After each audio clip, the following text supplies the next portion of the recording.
What's up, everybody, on a rainy Wednesday afternoon? I mean, it seems like the rain's not going to stop. We've had almost a tropical depression hanging over our heads for the last couple of days. We want that sunshine back here in South Florida. But today's weather might go along with the theme of the cloud, the storm, as said by the Federal Reserve, the coming storm of foreclosures. So, before I get into anything, let me just tell you who I am. My name is Barry Cunningham. I am a real estate investor here in South Florida, also looking to do development deals in the opportunity zones in Fort Lauderdale. So, today I want to talk to you about what's going on in the housing market. And I've been getting quite a few people a little bit upset.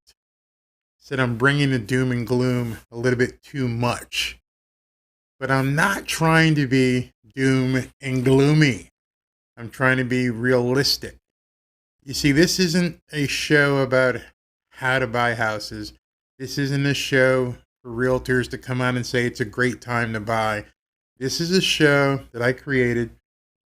It dovetailed off of our radio broadcast back, 10 years ago, where we talked real data, what's really going on in the marketplace. So I have to be completely upfront and honest with what I see. And so in order to do that, I back up what I'm seeing with data. And a lot of people are freaked out about that because they've been told by a real estate agent, they've been told by a reporter that it's a great time to buy a property. But is it? You have all the data in front of you that you need to make the proper decision when looking to buy a property. So from a residential standpoint, if you're looking to, we call it retail, if you're looking to move into a property, as long as you don't care what happens with the values and you plan on staying in the property for an extended period of time, 5, 6, 7, 10 years, then right now might indeed be a good time for you to buy a home. I mean, I'm looking at the monitor right now and it says a 15-year fixed is 2.39%. I mean, that's absolutely unbelievable. Right there in front of you. 2.39% for a 15-year fixed mortgage. I don't think we've seen rates that low in quite some time, if ever. In fact, so if you're able to get a 2.39% mortgage, now might be the time to buy a house if you're looking to move in it and stay for a while. I mean, here at 2.39%, if you wanted to do a $400,000 house, it's going to pop up and tell us, where we want to do a single family home. And it's going to be my primary home. And I hate these things. It's never what they say it's going to be. Let's just go ahead and calculate a payment. Browse current mortgage rates. And let's say I'm in Boca. And I want to continue. You guys can see this. And estimate the value of the property. Let's say I'm looking at a $550. What's the remaining balance in the first mortgage is $0. They're talking to me about a refinance. I'm going to say no. How much would you like to borrow in additional cash? I want to borrow $500,000. And this is not where I want to be on this thing. Lending Tree, you suck. You absolutely suck. So I'll give it a shot. Let's look at additional offers. It's not working. So they paid money for this ad right here, and people can't find out what they want to do. You know what I'm saying? Seems like people in the retail real estate business aren't really grasping how big the market is right now. So 2.39% mortgage, if you can get a 2.39% mortgage on a 15-year fixed, you plan on living in the house for, 6, 7, 8 years, I think you can probably do really good with the property. Understanding if you're overpaying right now, you could still be fine.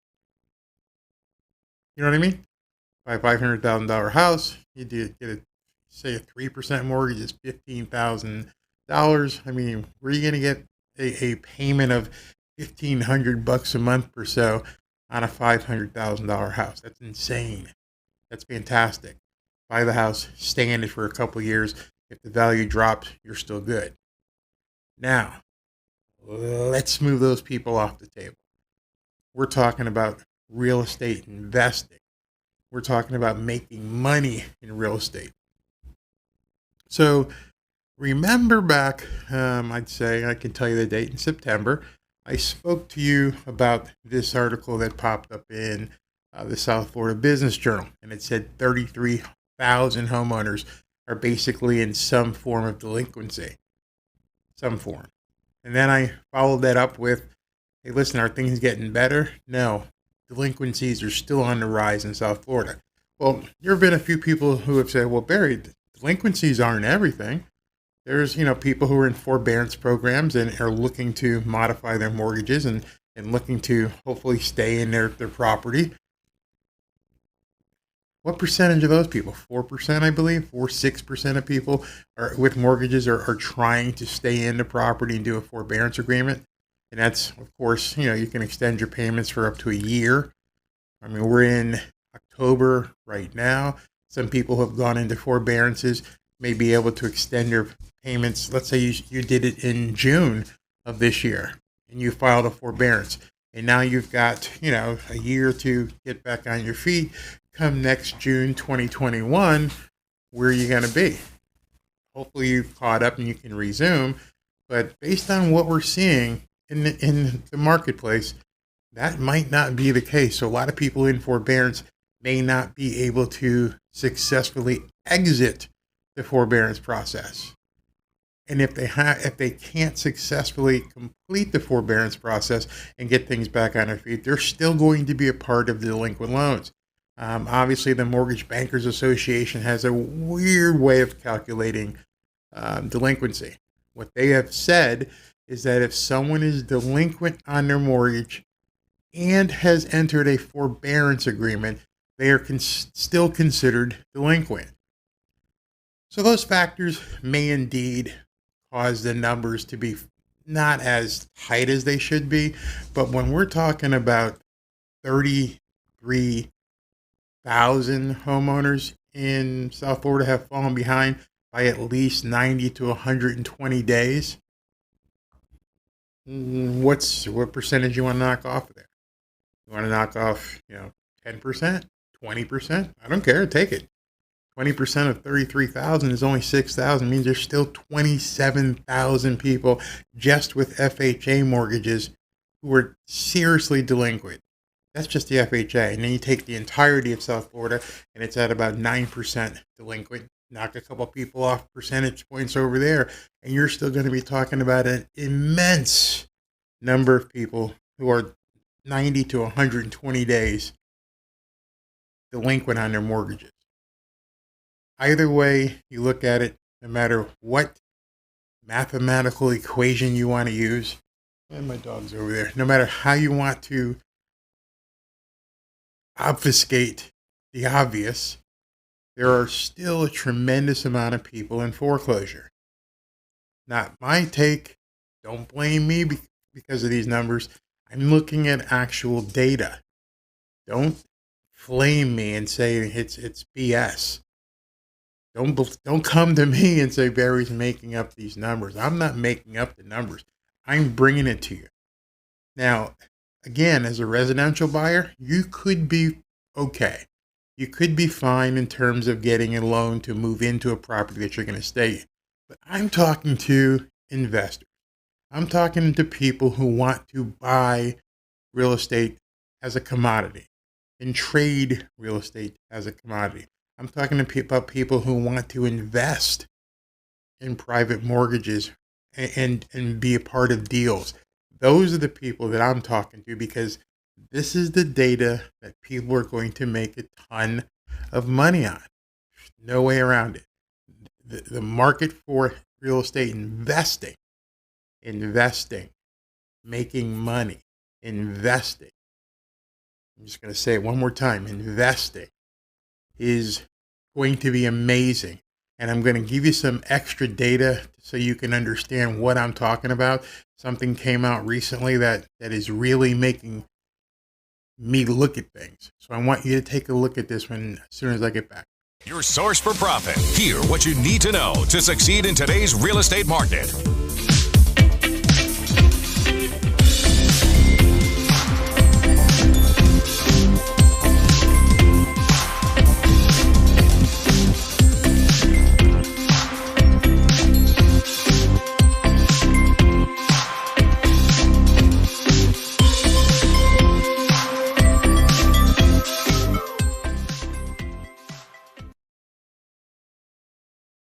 Your source. So I think you're probably familiar with the Federal Reserve. You know, the people who actually set the rates for lending, who set the prime rate, which then the banks dovetail off of and set the primary mortgage rates. And it's been at zero or near zero for quite some time because of the pandemic. So if these are the people setting the terms basically for mortgages across the country, would you not listen to them if they're telling you where things are headed? I mean, seriously, it's like the E.F. Hutton commercial. The Federal Reserve is talking. The Federal Reserve is telling us what we need to look at. So when I see information from the Federal Reserve, I take notice of it. I sit up and really dig in and take notice of it. So the Federal Reserve recently came out with a statement, and their statements cause fluctuations in the market. I believe that they cause a lot of volatility, especially saying something like this so close to the election, which is a harbinger in its own. But this is what they have said about the state of the housing market and the state of the housing market moving forward. Storm clouds are approaching the housing market. Just the title of this piece, storm clouds. I told you it was appropriate with the weather down here today. Storm clouds are approaching the housing market. So let's look at this. A few indicators suggest the housing market is a bright spot in an otherwise gloomy outlook for the U.S. economy. Yeah, it's a bellwether. It's an indicator for sure how things are going to go. And right now, things are going very well for retail buyers, for new retail buyers. The housing cycle is likely to be different from previous ones and may not forecast the economy's direction as it has in the past. Forward-looking indicators. Not today. Forward. What's going to happen in the future? Forward-looking indicators suggest a weak outlook both for housing and for the economy. So if the Federal Reserve is beginning to ring the bell and say, hey guys, we're looking at some things. We see the same things Barry sees. We're understanding where he's coming from. We're seeing that, in his crystal ball, he's seeing there's trouble ahead. We're kind of worried ourselves that something may not be as it seems. We're going to go ahead and sound the bell and say our indicators suggest a weak, not a tempered, not a slowing down, a weak outlook, both for housing and the economy. The people who control money, per se, are saying, watch out. Watch out. Ding, ding, ding, ding, ding. The housing market looks very weak moving forward. So William Emmons, who's an assistant to the vice president of the Federal Reserve, starts talking in here, and he says housing is a leading indicator and different things like that. But where it gets kind of scary for some people is when he says, why is it different down here? Well, obviously, one of the things is we're going through a pandemic and people have lost their jobs for 7 or 8 months. That has never happened since the Great Depression. That's a duh moment, obviously. And he said, down here, and they go through negative housing signals are accumulating. So it's not one parameter. It's a number of parameters. And you start looking at this, and it says mortgage delinquencies. The Mortgage Bankers Association reported that 4.4% of first mortgages, were at least 90 days past due. That's gone up. That has now gone up to almost 8.4%. So it's almost doubled.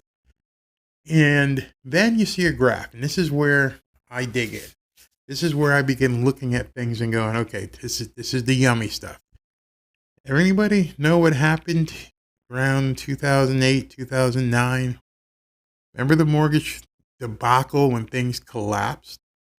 You see how things normally went since 1980, going back 40 years, and there'd be a couple of different bumps along the way, and then boom, 2008 and 9 hit, and things exploded. Now, fast forward to 2020, and I don't know if let me stop this for a second. I don't know if you guys have ever bought stock, but there's something called the trend line. And so you can see historically over time where stock charts, and when I say chart, basically looking like a echocardiogram going up and down, and you can tell if things are cyclical, and if there's an anomaly, it might be time to buy.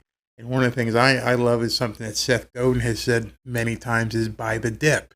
And when you say buy the dip, that means when a stock market goes down here, but historically the trend line is for it to go up, buy that dip. Buy the dip. So what's going to happen here? What we're seeing is we're seeing a chart where everything went ahead and it is dropped. Delinquencies weren't that bad, but now it's almost a straight vertical line. So if you're looking to buy the dip in 2020, it's not here yet. It's getting straight line, almost vertical. You understand that this is just the delinquencies in foreclosure, and we're almost at a vertical line. Indicator number one of the cumulative factor that the Federal Reserve is talking about. Now let's look at the next one. These are the reserves. A bank has to hold a certain amount of money, a reserve for every loan that they make. So when banks are seeing a lot of non-performing assets, when they're seeing a lot of loans not performing, they have to raise their reserves to cover it. So make sure that we don't have another 1930 and people go to the bank and can't get any money out. Raise your reserve so you can absorb the losses. Again, look at the dates. This is the 2008, 2009, boom, it went up. The banks had to put more reserves to cover bad loans. Look at what's happening in 2020. Again, vertical line. Banks are having to go, oh crap, we need to cover some of these losses. It's not ring the bell fireman time yet for most people, but for investors, you need to begin looking at this. What's the next one? So down here, lending standards. So what happens when there's a lot of delinquencies, banks freak out. What's wrong? We have to pull back. We're going to have to make sure that we're only lending to the best people because we can't afford to lose. We're already having to get more reserves. What are we going to do? We're going to have to pull back, tighten credit. Here we go again. 2008, 2009, boom. Then they went ahead and lessened the standards. Over here in 2005, if you can see my mouse, this is when you could basically fog a mirror and get a mortgage. This was the result of that. And things have been, not bad. And here we go again. Vertical line. Banks are pulling back. They're tightening their standards, making it harder for people to get mortgages. Yeah, the people who've got great credit, got 25, 30% to put down, they're going to get that 2.39% mortgage. Everybody else, banks are tightening. And it is spiking heavily. You can see this. It's spiking heavily. Again, cumulative effect of negative data. Consumer confidence. So this is when consumers are like, oh my God, I don't think this is going well. I don't know if I'm going to be able to make it. I don't know if my job's going to allow me to, number one, if I'm going to be able to keep my job, or I've already lost my job, or am I going to be able to pay my bills? Consumer confidence. So what happened in 2008, 2009, you can see it dropped off the charts. Data, it dropped off the charts. What's happening in 2020? It's dropping precipitously. Another cumulative factor that most people aren't taking into account. So I'm going to continue with this when we get back. I hope you guys are understanding this is some amazing data, and I'll talk to you in a second. Your source for profit. Hear what you need to know to succeed in today's real estate market.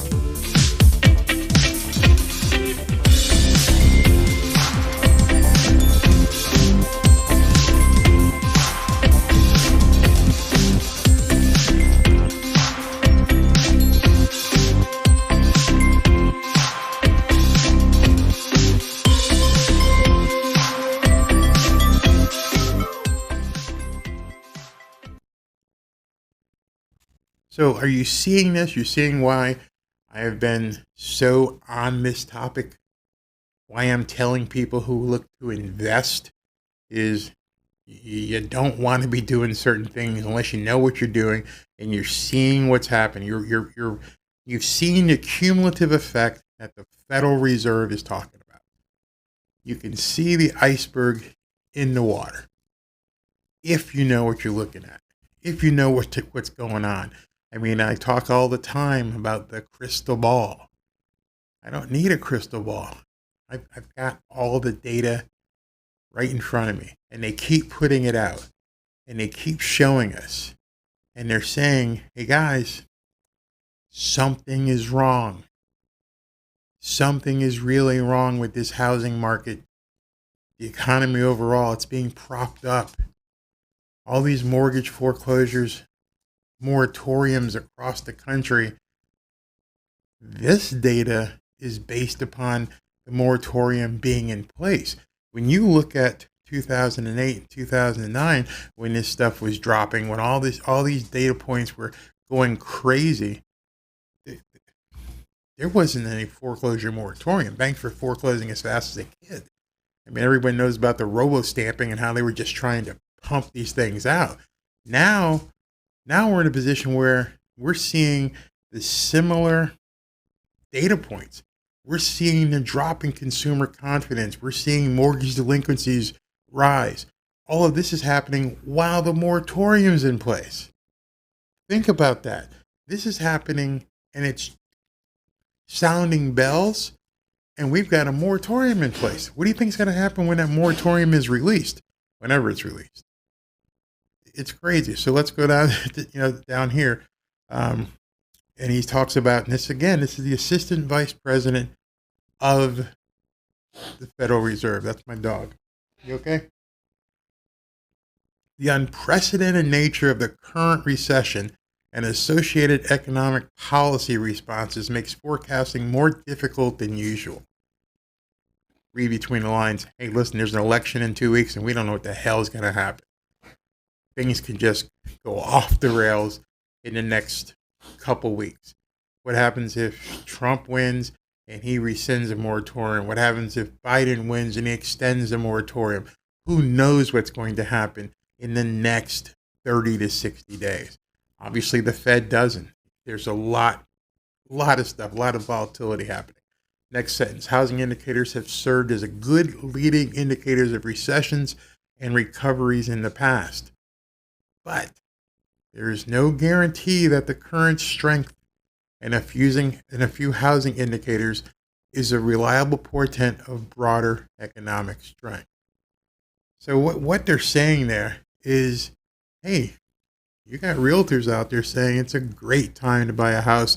Housing starts are up in construction. Things look great, but they're talking about a very topical data point.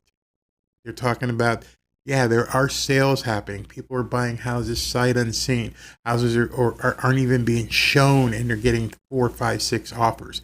It's an unrealistic market.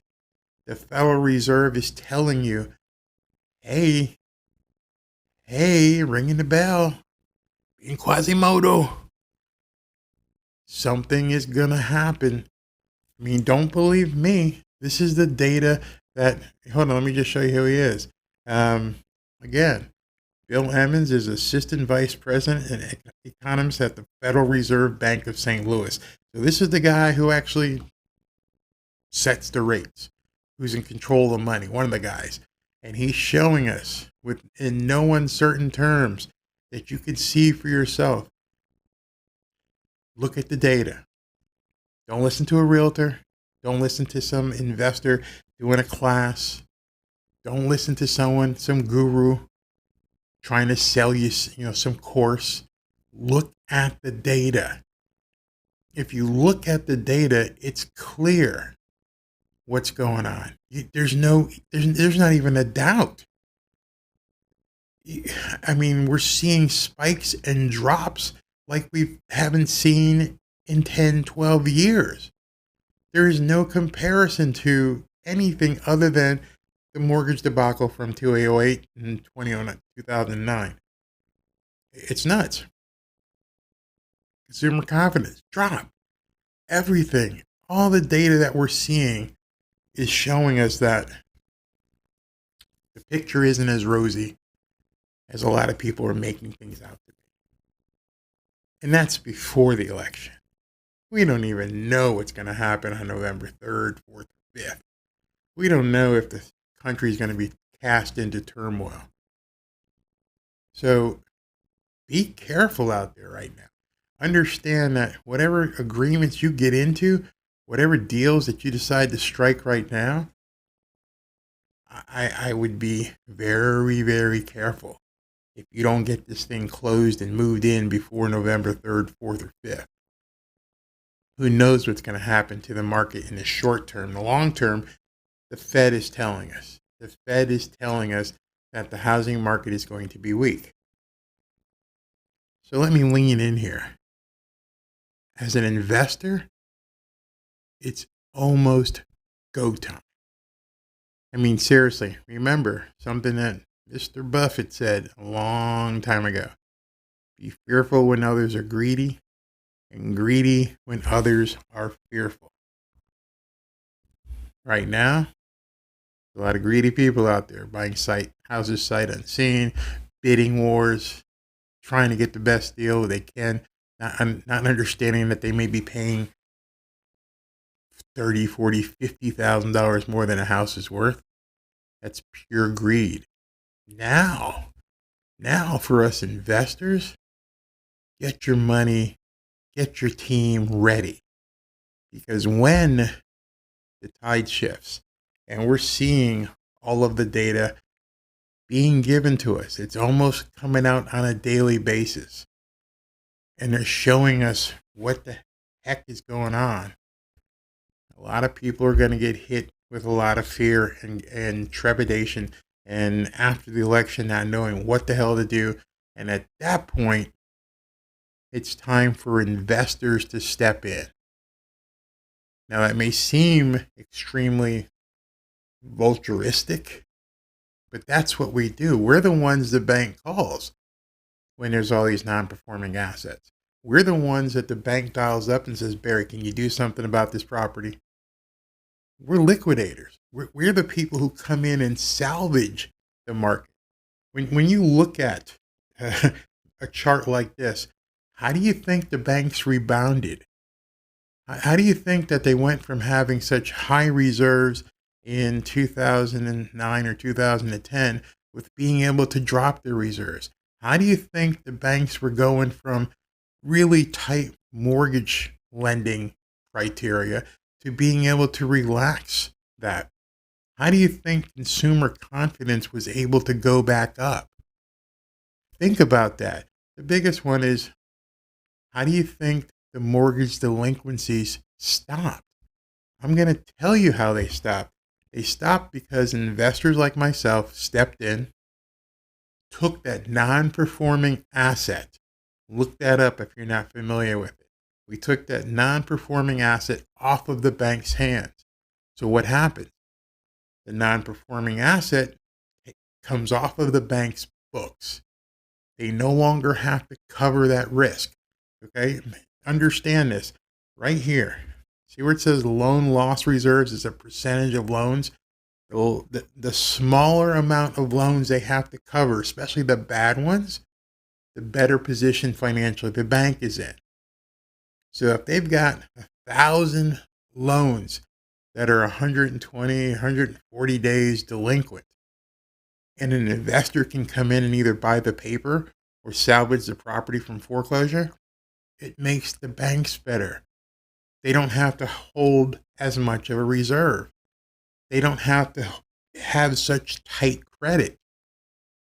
Things start working better because the bad debt got moved off. I don't know if enough people understand it. That's what we do. And if you're looking to, potentially get involved at a property down here in South Florida, I can show you how you can make 8 to 14% or more, maybe up to 30% if you're involved in the actual deal. Give me a call. I would love to talk to you about getting you into one of our deals. And it doesn't have to be today. It doesn't have to be tomorrow. But when the iceberg gets hit and this all breaks loose, that's when we really need to get to work. Now, there are deals right now we're working on, but we're buying very smart. We're buying deals that allow us to have a spread of $80,000 to $100,000 to make sure that cushion is there. But the big money comes when the bow breaks. And nobody is talking about it except the people who control the money. If the Federal Reserve is talking about this and sounding the bell, shouldn't you be listening? Think about that. Not a realtor, not a mortgage broker gets paid commission, not a guru, not somebody who sells a course. The Federal Reserve is saying, iceberg, dead ahead. I'll talk to you guys tomorrow, but I'm telling you, let's do some business. I'm looking forward to it. Have a good evening and stay dry. Your source for profit. Hear what you need to know to succeed in today's real estate market.